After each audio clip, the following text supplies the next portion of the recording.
Get 6 weeks off, my coach allows me that much, and it's literally doing nothing, eating, drinking, going out, having fun, and after 6 weeks I can tell you, you're ready to get back into it. So the last couple of weeks have been back hard training again. But it must be very nice, just not having to worry about getting up early and diets. Yeah, it is. You do need it, and that's why, you know, some people said 6 weeks, you know, how can you afford to take that much time off? But, you know, mentally you need to switch off from it. And, you know, at the end of it, I do feel as though, you know, your whole body feels as though it's just, you know, gone in the pits, really, and you just want to get back. You want to get that feeling of fitness again. You can imagine how the rest of us feel then, can't you? Yeah. If you feel a bit You're very ropey. lucky, though, because your husband is really keen on... I mean, he actually helps you. If you don't want to go out running one day, he'll drag you along with him. I know, the last couple of weeks, I mean, when you start back, you can't believe how unfit you get in that 6 weeks. And the aches and the pains, and it's like, oh, well, I feel a bit achy this afternoon. And he's like, well, you've got to come out. And he's there again this year, pushing me, and What's the next challenge? We've got the World Championships, which is next August.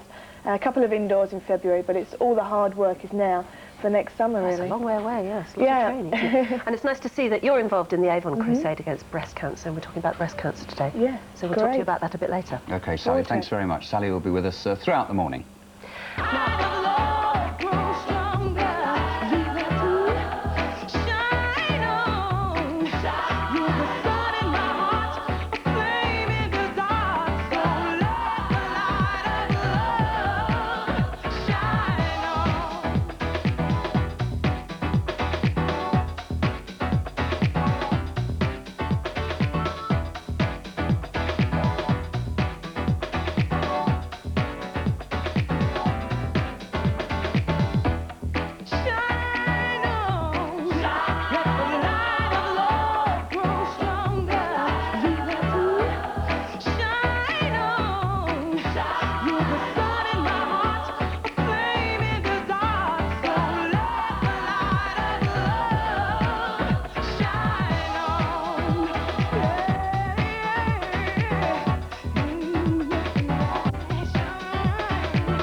Look worn out. No, she'd be so much faster if she didn't have to jump over those things all the time. I've always thought. Anyway, Sally is here with her husband, Jonathan. It's good to see you.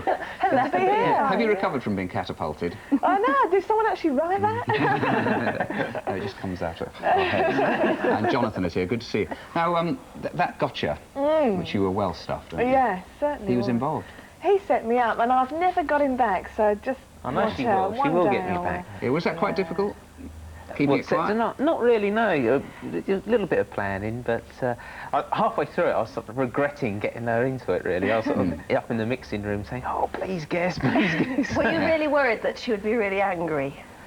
No, not really. Because with these things, you always wonder how much longer it can go on, don't you? Well, I guessed halfway through it, and I kept saying, who is it? It's got to be Noel Evans, what's going on? But they wouldn't let me, they had to let me carry on, so it's like half an hour I had to sort of like, you know, play along with them. I was going, please, I don't want to do this anymore. Please let me get out of here. Anyway, we touched on the fact earlier that you're sort of back in the routine again. What is your schedule actually for training? Because it is fairly rigorous. Yeah, I mean, it's literally, if you don't do the work now, the hard work now, then you don't run very well in the summer. It's as easy as that. So it's literally, you know, twice a day training, one easier day a week, which is today. And it's hills, weights work, track work.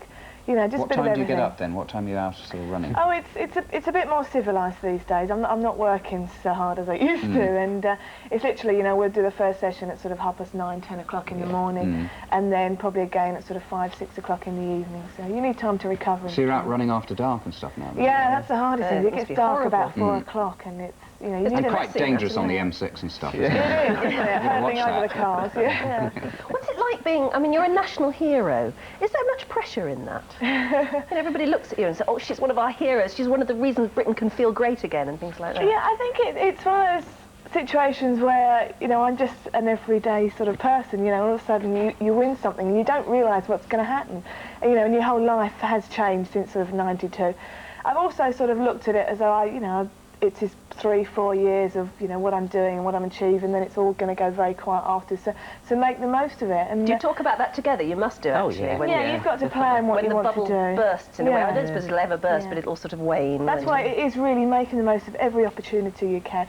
And, you know, and you find yourself in this sort of like role model, and you know, you think, my God, is that me? You know, well, I've got to make sure what I say and do things. But at the end of the day, I just think, well, just be yourself. And yeah, because there will be thousands, right. literally thousands of teenage girls, particularly in this country, to whom you are the absolute heroine. Yeah, so that's it. And, you know, I just say, be myself and go out there, enjoy it, and that's what sport is all about as well. It is important not to show them the wrong things, not, you know, ever to have a sniff of drugs or anything like that. Well, luckily I don't smoke, I don't drink, I don't take drugs. So what do you do, Sally? I know, what do? I do everything sort of half-badly and then 6 weeks off.